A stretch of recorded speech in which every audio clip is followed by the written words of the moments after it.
Welcome back to the Intentional Parents Podcast. We've done it. We're here today, all four of us. We're going to answer your questions today. We want to respond to your questions. And truth be told, I've barely seen what any of these are, so I can't give you a good teaser about what they're going to be. But I do know you all ask really good questions. So I'm going to get right to it. I want to say thank you to everyone who's rated, subscribed, left a message, and left a comment. That's huge. Also, Spotify community, we're over there. We're on YouTube. If you want to watch this, you can check it all out. I do find it funny. Just the other day, you sent me a voice memo from someone that was thanking us for what we do. And they had said in that voice memo, they're like, don't worry, I'm gonna rate and I'm gonna subscribe and I'm gonna leave a comment. I was like, thank you. And or don't feel like an obscene amount of pressure. We ask though, because sometimes clarity is kindness. It's kind for you to know that would be exponentially helpful for us if you would do that. So we're going to respond to your questions. Some of you had written in questions. Some have actually submitted them in a voice note. Thank you. As a reminder, if you have questions for this content or just the podcast in general, all you need to do is send a 1-minute voice memo to hello@intentionalparents.org with your name, where you're from, and your question. It will most likely, if you can keep it within that minute range so you're concise, it's a lot easier to respond to those types of questions because they're concise.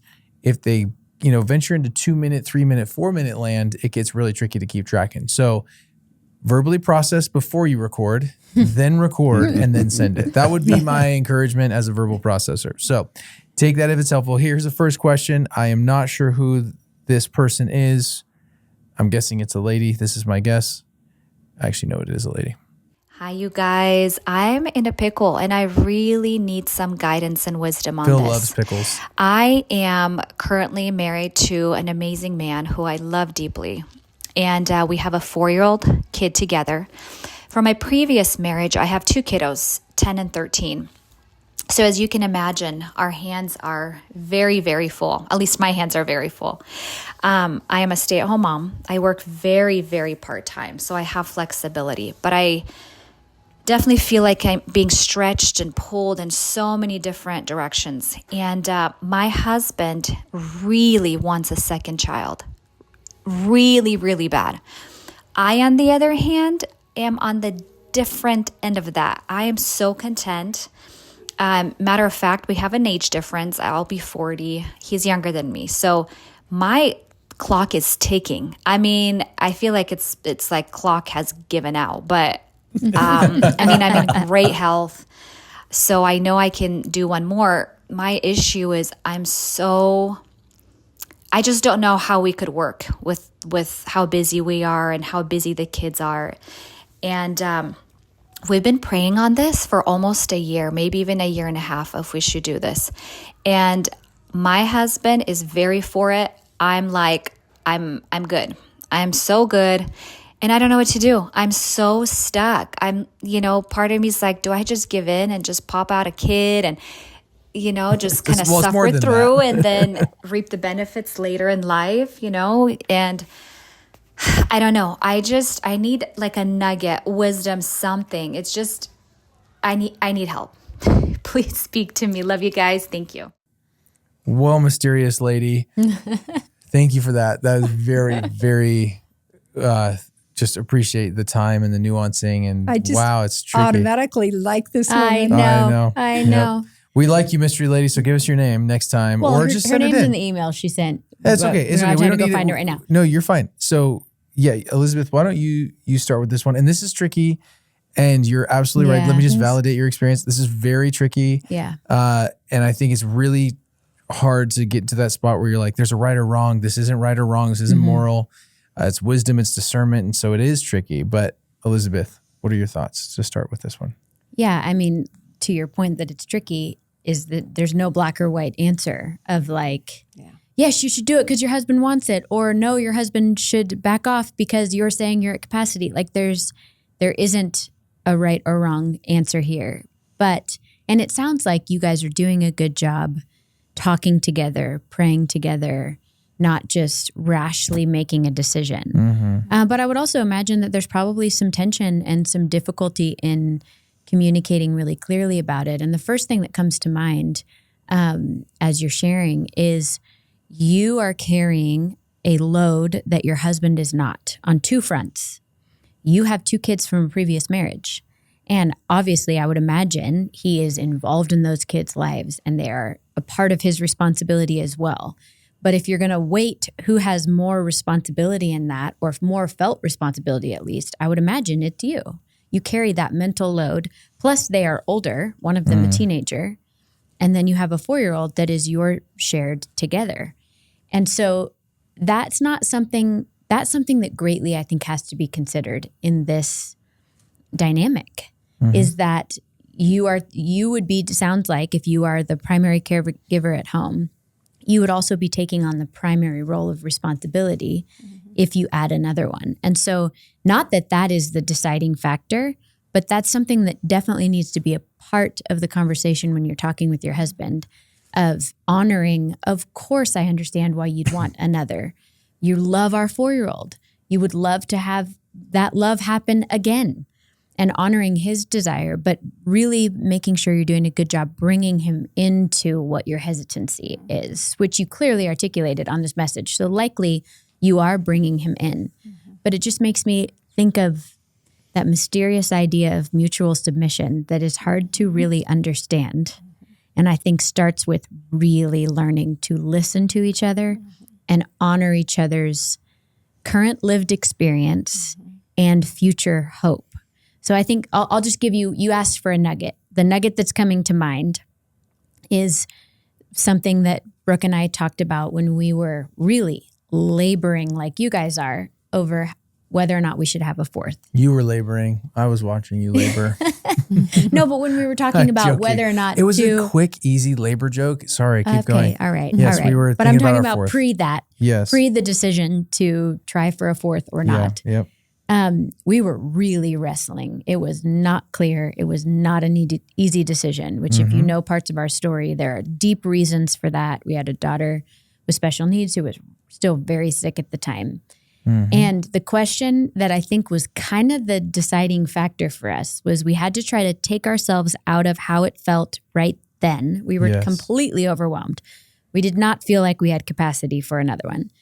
But we started, and I don't even know how we started doing this, but started asking ourselves, way down the road at Christmas morning, when everybody's grown, when we envision that, do we envision the 3 that we have, or do we envision a giant walking party? And do we envision more? Not what do we want right now, but what do we want in the future? And that was really helpful because it's so easy to get so overwhelmed in the now. Now, thinking about right now also matters, because if you don't feel like you can steward those kids well, if you feel way stretched beyond capacity right now, then that's something to consider. But also consider that capacity does also grow and change and shift. Now, again, that's frustratingly unhelpful to those types of when we want clarity around an answer.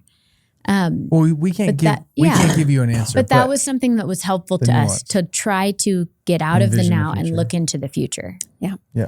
I think the other factor to consider here is, are there problems that could be solved before you have another child? And that's a team then. Like, are there responsibilities your husband could take over for perhaps your teenagers are involved in sports, and that what seems impossible with an infant when they are napping all the time, 3 naps a day. What are you going to do when your teenagers need to be picked up from school or taken to sports and stuff? So how can you both cooperate to make this happen? I think I made the mistake sometimes when I was full-time caretaker at home with my kids of thinking that therefore I couldn't really ask my husband for help. He never imposed that on me, but I just thought I ought to be more capable than I actually am. And I think you need to be wary of that right now. I think it's wonderful that you are understanding your limitations. Yeah. And but ask your husband if he wants this, can he take over some of these things so that you would have the capacity? Yeah. Yeah. One of the things I think is really easy to say, and I'm just going to say mystery lady to your husband, mystery husband guy. I want to say something to you because I think this is important. You wanting another child is amazing. and you desiring to have your family expand is amazing. And I could imagine, I'm just going to name what it is, having 2 biological children instead of just 1 biological child. Obviously, yes, these children are your stepchildren, but there's at least a biological difference there. And yes, you can parent them, together. And I don't know the situation, so I won't speak to it. That is beautiful. But you have to also take inventory to what is your life. Is your life actually able to bend enough? Are you able to take less at work to be able to be more present, to make sure that this is a good thing for everybody?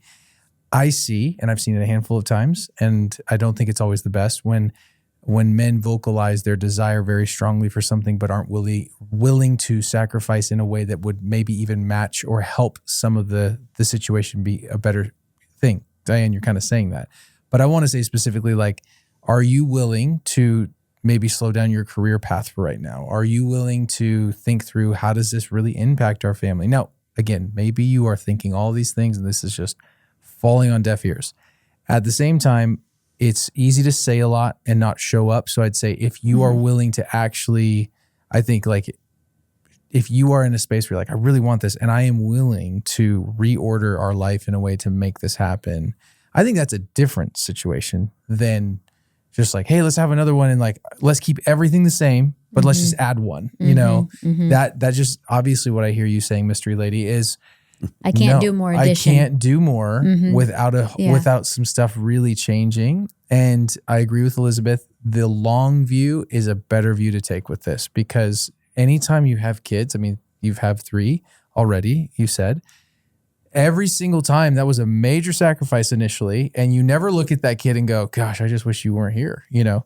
Every kid, you go, wow, what would our family be like without this one? And so that is what it eventually becomes. But there's that initial investment up front. And so I would just say, I don't know you specifically as a husband, but I would just speak to that. Like, if you really want this, then I think you can show, like, are you showing up in a way that is going to actually help this happen on a very like emotional, logistical, practical level? Because really at first it's going to be major in the practical, major in logistics.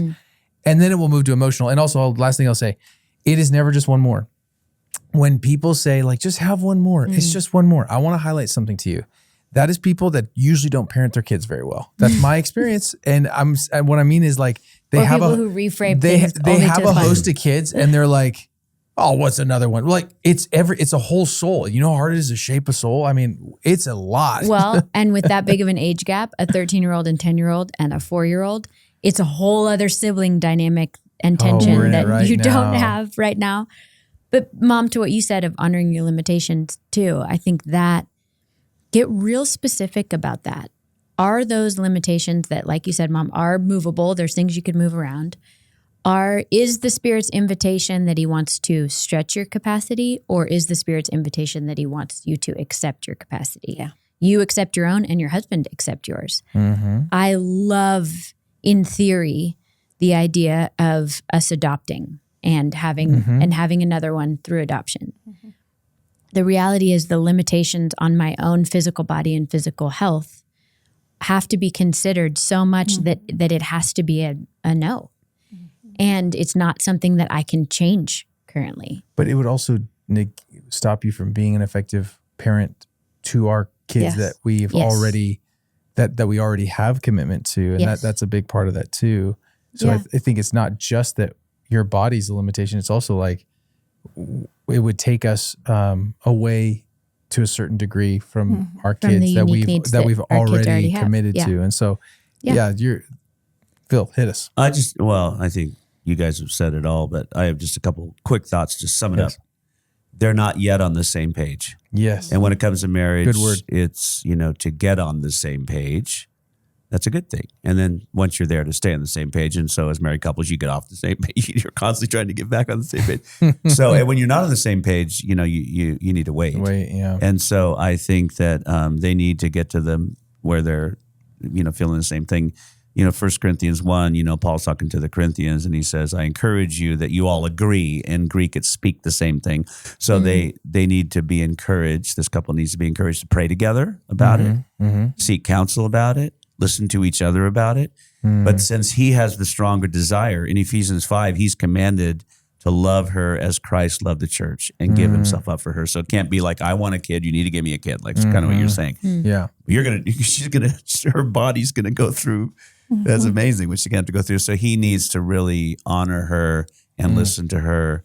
But if they do have another child, sure, that child would be an absolute gift. But I think they just need to wait. And your sister Rebecca, same kind of situation where Steve really wanted to have a child. And Rebecca was, how can I add a baby to my life? And they had to have all these conversations For years. and talk it through. And they finally made a decision together. So I think that, and she was, a bit older as well. So I think that can be done, but it needs to be done prayerful and careful. And he needs to really show honor and love to her and how she's feeling about it. But his desire is a holy desire. Yeah.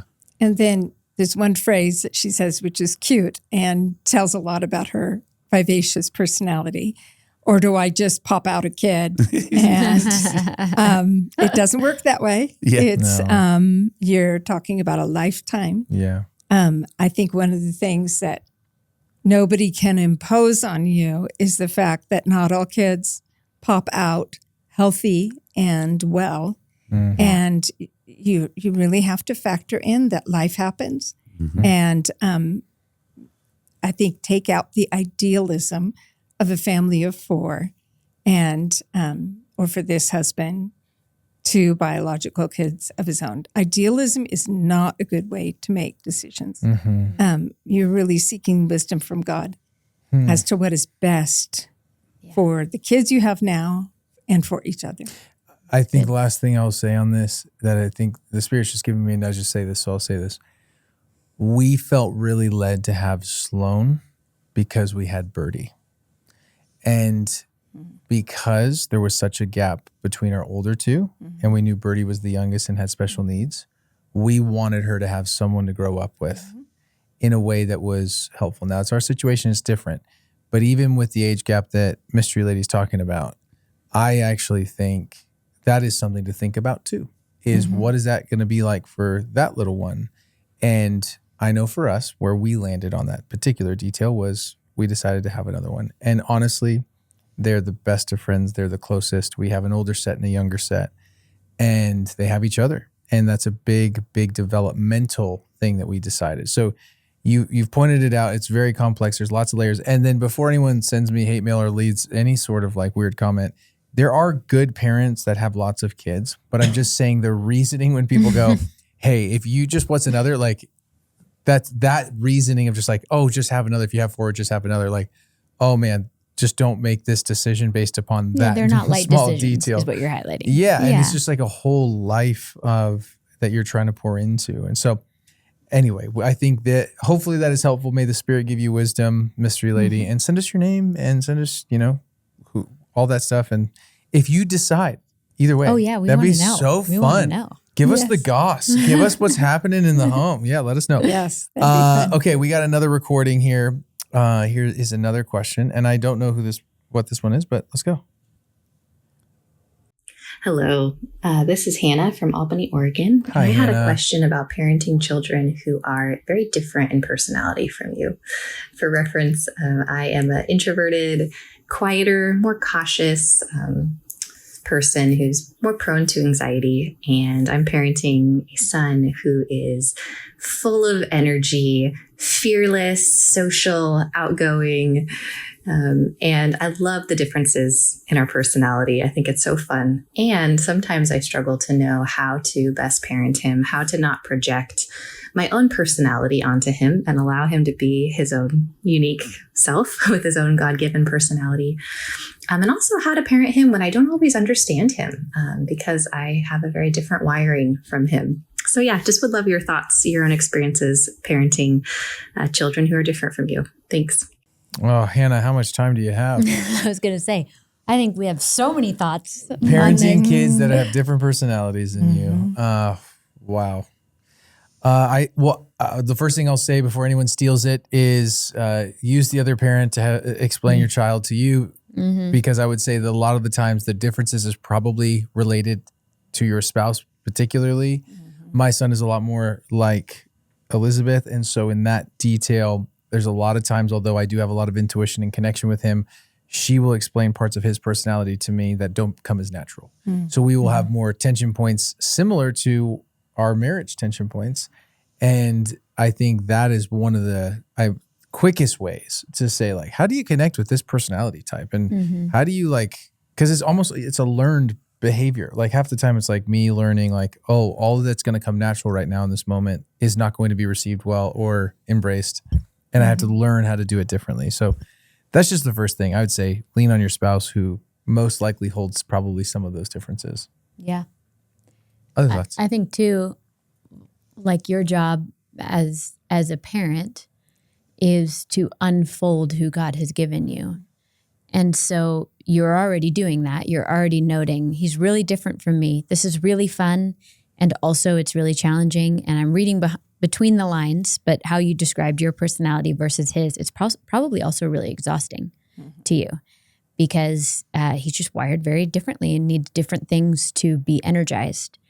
And so I 100% agree with what you said, Brooke, of if your spouse is like your son, lean into that and parent and team and learn from him. If he's not, you probably know people in your life who are wired somewhat like your son. So go pick their brain. What did you need as a little kid? What do you wish your parents had done differently? What do you like people you trust?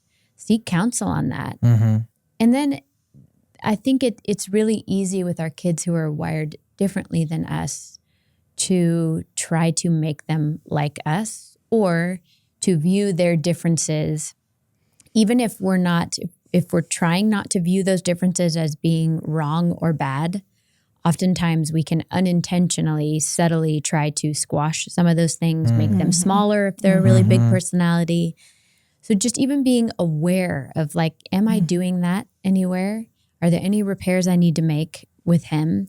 And even saying to him, I think it's really healing as a parent when we have a kid who's so different to say, hey, I recognize we're really different. I want you to know that I am so glad you're in this family. And our family would not be the same without you. And we need you in our family. And I want to understand how your brain works because it's different than mine. We have a daughter we have to do that a lot with because her brain is wired very differently. And it would be easy for her to believe that she doesn't belong in our family. And so we go out of our way to say, you belong here and you're needed here and we love what you bring. So I think being really vocal about that is important. And then I would also say, our daughter Scarlett, who's 13, it's funny, Duke looks like Brooke, but is my personality to a T. Scarlett looks exactly like me. And I would have said when she was younger, was the opposite of me and was more Brooke's personality. But as she's gotten older, she's changed quite a bit or more has come to the surface that was there. And I would say she's a lot more like me than I thought. I think you're taking credit for all of our kids being more like you. And Birdie's like me and Sloane's like me. And I'm their father. No, Sloane is not like me. Sloane is like you through and fierce. Through. But yes, you're right. Yeah, but I think hold space also that your son, as he grows, I don't know how old he is. I don't think you said. But as he grows and matures, you might find more connection points than you thought were originally there. Yeah. And I would say Scarlett is she's got a ton of you, Brooke. And then she has certain parts that we really connect over where she's similar to me. And so hold space for that too, because that might emerge over time. Yeah. The other thing I would add is that our kids change us. Yes. My first child I had in my early 20s, very early 20s, my last in my early 30s. I am not the same mother. I was not the same mother at 33 when I had Matthew that I was at 21 when I had John Mark. Because John Mark and Rebecca and Elizabeth had changed me in some really good ways. So because of their, I think everybody is pretty intense in our family. And I was always trying very much to be not intense my whole life. Yeah. The role I played in my family was to be the easy one. And I think those three who came before Matthew developed some latent intensity in me that I needed to give me the kind of, to make me less passive. And a lot of introverted, anxious people think they have to be passive to please everybody. So Yeah. as you saying that you're introverted, that you're a little bit anxious, maybe your kids, maybe this son is just the greatest gift you could have to bring you out of your shell. Because maybe that's not who you really are. Maybe that's who you needed to be in your family of origin. Yeah, that's and good. there's a whole nother side of you just waiting to blossom. Yeah. Even as a grandmother, I see this.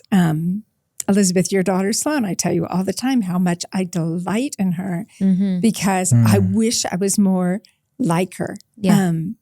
I wish I could take things with less sensitivity. Yeah. I wish I could be bolder. I wish I could be more of an initiator, stick up for myself. You could easily be embarrassed by those things if you think every woman needs to be really quiet and submissive and, not make too much waves. Or you can look at a Sloan and you can say, this is how the heroes of the world are like Sloan. And I want to be more like her. So I think it's also just a beautiful opportunity to accept your child, even appreciate them, even the immature parts, because it's going to be a long time before that child shows what the mature version of that loudness or assertiveness is. But and make him feel so valued and so loved That's good. for who he is. Yeah. I mean, I see you guys doing that with Sloan. And I feel myself doing it with Sloan, saying to her all the time, I love that you can just say no. She has no problem with that word. I mean, Very comfortable with she's that actually word. very respectful. It's just like she assumes that her no is to be respected. Yeah. That is amazing, especially in this world. That those are amazing things that have been instinctive in her, but you've also praised and encouraged and allowed. Where it'd be easy to take, especially those more assertive kids, and just push them down. Yeah. Last night, they were expecting, we had them last night. So they yeah. were expecting, I'm sure, grilled cheese sandwiches or quesadillas. Because so that's all we we were ever doing make 'em. baked potatoes with sausage on them. So they Okay. came in. So I don't like that. And Yes. but then it was a red potato. And So when I she made a big started deal of that. Yes. and when she started eating it, she goes, "Well, I like this." Oh, But all right. That's what I so, told her. so I said, "You tell your mom you like red potatoes." Okay. And so, but she was like, "I don't like it." She knew exactly Yeah. what she didn't like. Yeah. But then she changed her mind. But But what you're also- saying, you like that she speaks her I mind. do. Yeah. That Yeah. she can just say, I wouldn't have. I would have just pretended and wouldn't have eaten it. Exactly. And Yeah. would have tried to hide it in a napkin, or I would have been all deceptive. Whereas Sloan is just right up front with it. But when I said, "Oh, I think you don't like regular potatoes because they have a different texture, but these are really smooth and creamy, so you just try it." And in my case, because I'm grandma, I have no plans to make her eat potatoes for the rest of her life. Yeah. So I added, if you really don't like it after you try it, I'll get you something else. In her defense, she didn't eat a lot of it. She asked No. for another piece of sourdough toast. That's right. But I don't have anything to add except to commend this mom that she even is Yes. asking the question. Yeah. Because Diane carries some hurt, feeling Yes. like her parents didn't know that she was different Yeah. Yes. than the other ones. So I think the fact that she's asking and wants to It's know how to do beautiful. it is going to bode well for Yeah. her and for their relationship. I want to just say one more thing with this dynamic of more introverted, quieter mom. Sounds like high energy, extroverted, go, go, go son. I think so often we can feel as a parent, well, to love them well, to unfold them, to honor who they are, I have to go at their pace. Right. They like to be with people all the time. So therefore, I have to pack their schedule and they need to be with people all the time. And I just don't think that that's true. No. I think that there's a balance that needs to happen there, in that you will be a gift to your son when you're able to say things like, I love that you want to go again and go do that thing, even though we did it yesterday, or I love that you would love to be with people all the time. That's a beautiful thing about you. Well, I actually refuel by not always doing that. And I'm feeling just like at my max right now. So I really need a few hours. I really need today to just be quiet. So that's what today is going to be. Tomorrow, we're going to go hang out with so-and-so. You are teaching in that moment. You're teaching your go, go, go son what it means to be introspective, what it means to honor capacity, even if he's never going to be exactly like you or need to go at the pace that you do. You're teaching a lot by being honest about your own capacity while also stretching some of your capacity so that he can thrive. But I also think we can't believe the lie that just because my kid loves it, therefore they have to be in 5 sports at a time and with people all the time, and I just have to run myself ragged. I think there's a balance there where, yes, that kid is going to stretch you for sure. You might find that you enjoy things socially that you didn't think that you used to because your son is exposing you to it more. But you're also going to be teaching your son what it looks like to not just go at a frantic pace. And so I think that's important, to not feel that pressure of like, well, I have to become somebody I'm not in order to honor who he is. I think there's a balance and a teaching there that can happen. Those are good responses. I feel like you guys should be on a podcast.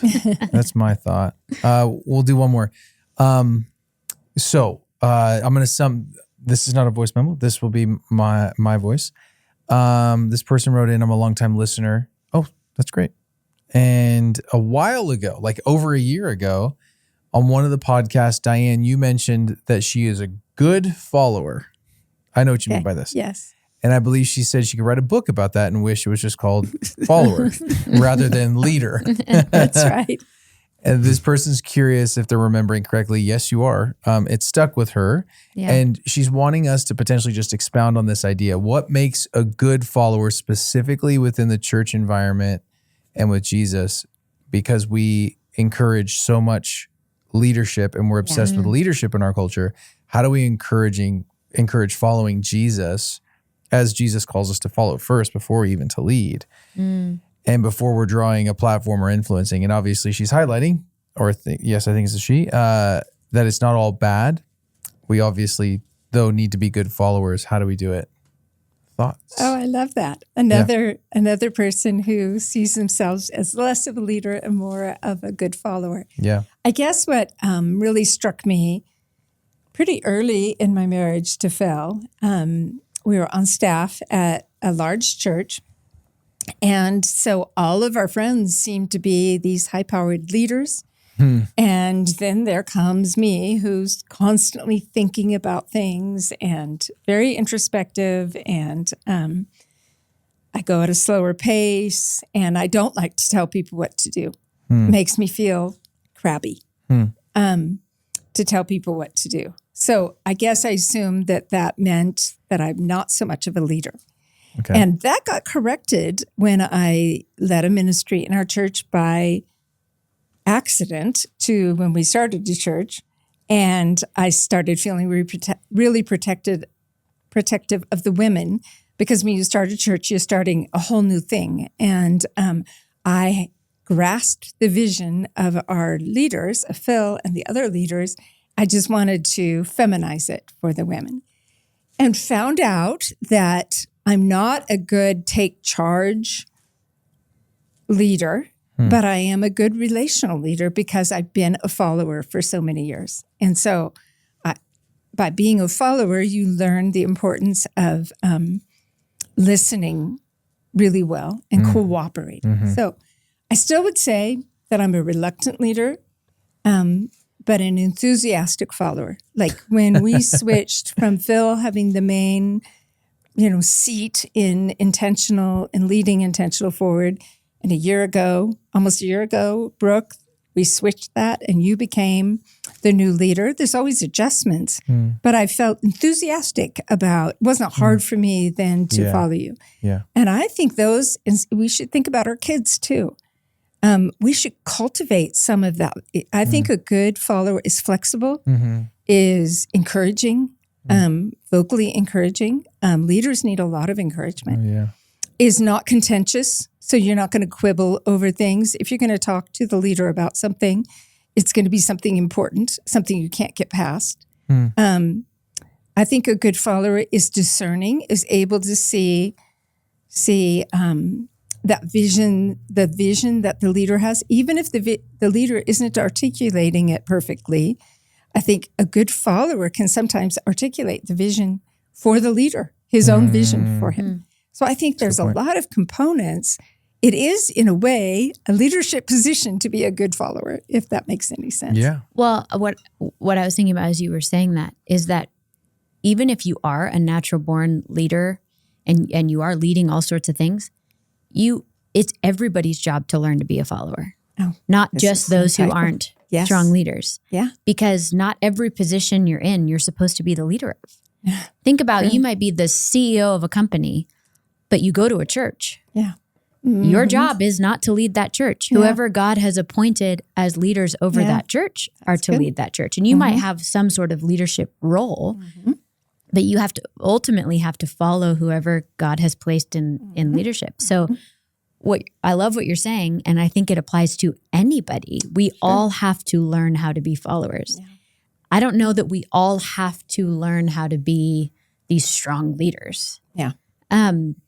Because God might not call you to that. Yeah. I'm just thinking of the question that comes to my mind, which just proves your point that not all of us are good followers. When you said, that leader's going to go to a church, my first thought was like, well, what if that church is run really poorly? Oh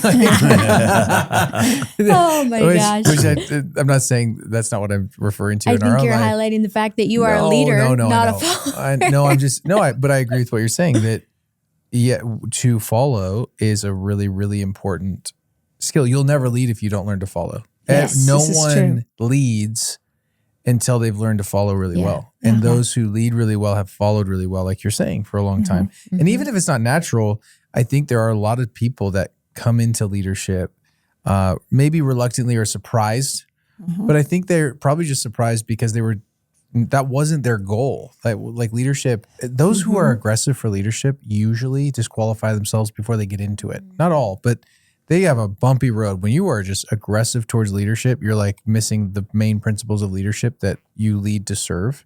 It's actually to build others, not yourself, other platforms, not your own. And so anyway, I think it's that kind of stuff that is so easy to miss. But I like this question about being a good follower. Bill.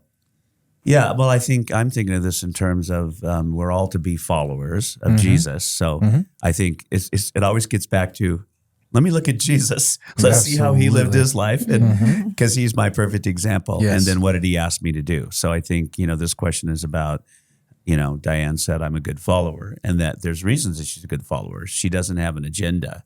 So, That's good. it's not about she's trying to push her own agenda, which leaders can do. Like, hey, I've got this vision, and you all need to come along my vision, But in Mark 8, Jesus summoned the multitude. He's talking to the big, huge group. If you want to come after me, deny yourself, take up your cross, and follow me. Whoever wishes to save his life will lose it. Whoever loses his life for my sake shall save it. So I think the principle there is Jesus said, you want to follow me, lay down your life. It's not because he wants to control us. He wants to pour blessing on us. And he knows if we have our own agenda, and we're asking him to bless our own agenda, that means we're the leader. And I think he is the leader. So I think the principle there, is to be a good follower, like Diane is she's not pushing her own agenda. She's like wants to help and serve, which is also what Jesus said is really the way of the kingdom. The way to up is down. So like Elizabeth, you just taught, and I missed it because Brooke and I were teaching in Boise, but your message, you talked about Jesus welcoming the children, right? And so I just read, and I'm reading through Luke right now, I just read where after they come down from the mountain and they heal an epileptic boy, they start walking off, and his disciples are talking about which one of them's the greatest. Remember? I'm better than you. He loves me more than you. And what does he do? He takes a child in their midst and said, unless you become like a child. Yes. And so I think, the two things to me are to not have your own agenda, to have the attitude of a servant, and then to take the place of a child, to take the lower place. That makes you a good follower. And then what does God do? He said, this person's truly following me. This person truly is walking in humility. I can use that person. And then he promotes them into more leadership because they're a servant leader. Yes. And now he can trust them to lead others to become those kind of people. So I think there's a deeper thing going on besides just, am I a good follower? I totally That's my agree. thought. Good questions. Now, reminder, everyone, send your questions as you have them to hello@intentionalparents.org. 1 minute voice memo, your name, mystery lady, where you're from. And we just want to know you. We just want to be friends. So where you're from and your question. And thank you everyone for submitting these. These are so helpful. Final thoughts? Can I just add, if you don't want to send a voice memo, you can also email in a question. Never. We can also summarize. That's an introvert. That's an introvert. No, what you're doing is you're speaking to the introverts. They're like, I don't want to. I understand. Or some people feel like they need to give more context. I'm a context giver. I love. Oh my gosh. Just giving those. We do this with fatherhood, and I'm telling you, some of the guys are like, they'll type in like, I haven't gotten around to even. I'm not even going to attempt a voice memo. I was like, it's actually just pushing a button. Like you don't have to attempt anything. I think you may be classic overthinkers. The introverted followers. I know we're all different. We're all Email Elizabeth. Email Elizabeth. Voice text you. Hello@intentionalparents.org. That's what you got to do. Till next time, voice memo, first name, last name, address, or email. Social security would be great. See you next time.